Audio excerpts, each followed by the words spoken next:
Yəni büdcə sənədini biz oxuya bilsək, büdcə sadəcə bir rəqəmlərin toplusu deyil. Eyni zamanda növbətilik mesajıdır, büdcə mesajıdır.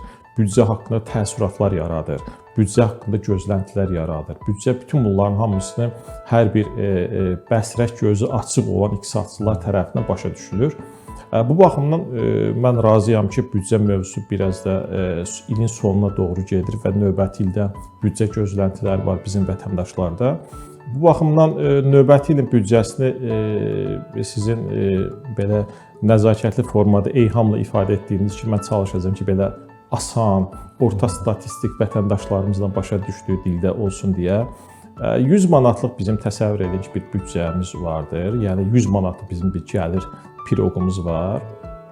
Bunu biz 33 manatını deməli neft fondundan götürüb, yəni biz ona transfertlər deyirik. Neft fondundan götürüb dövlət büdcəsinin gəlir mənbəyinə qoyuruq və bu bizim gəlir mənbəyimizin bir əsası hesab olunur. Əvvəllər hər zaman birinci yerdə əsas donorumuz olurdu neft fondu. Amma indi artıq bir neçə ildir ki, neft vergilərdən daxil olmalar neft fondunu üstəliyibdir. Məsələn, vaxt vardı ki, Azərbaycan dövlət büdcəsinin gəlirinin hər 100 manatını 60 manatı 60.3 manatı bir il olubdur ki, ən yüksək neft fondundan transfertlər təşkil edibdir. Və sonra bu nisbət aşağı düşüb. İndi hazırda bu rəqəm 33 manatdır. 44 manat bizim vergilər xətti ilə daxil olmalardır. Vergi ödəyicilərinin daha çox çiyinləri üzərində durur bizim büdcəmiz və 18 manat isə gömrükdən daxil olmalardır və 3 mənbəmiz bizim 95 manat edir cəmi olaraq. Yerdə qalan 5 manat isə digər mənbələr təşkil edir. Burada büdcədən kənar fondlardır və sair daxil olmalar mənbəyimiz vardır ki, yəni bu ümumi diapazon, gəlir diapazonumuz bundan ibarətdir. Və xərclərin parametrlərinə gələndə isə xərclərimizdə vəziyyət belədir ki, 41% bizim sosial yönümlü xərclərdir, ağırlıq sosial yönümlü xərclərdir təşkil edir. Orada bizim deməli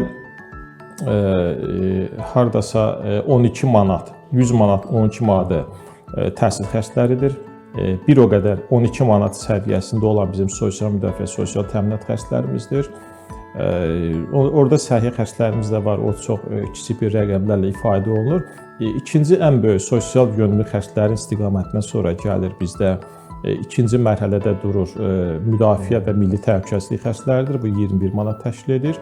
Və nəhayət üçüncü iqtisadi fəaliyyət xərclərimizdir. Burada da 19 manat da bu istiqamətə xərcləmək nəzərdə tutulur. Və gəlirlər və xərclər istiqaməti, gəlirlərin daxil olma mənbələrini qeyd etdik. Xərclər istiqaməti də təxminən bunlardan ibarətdir.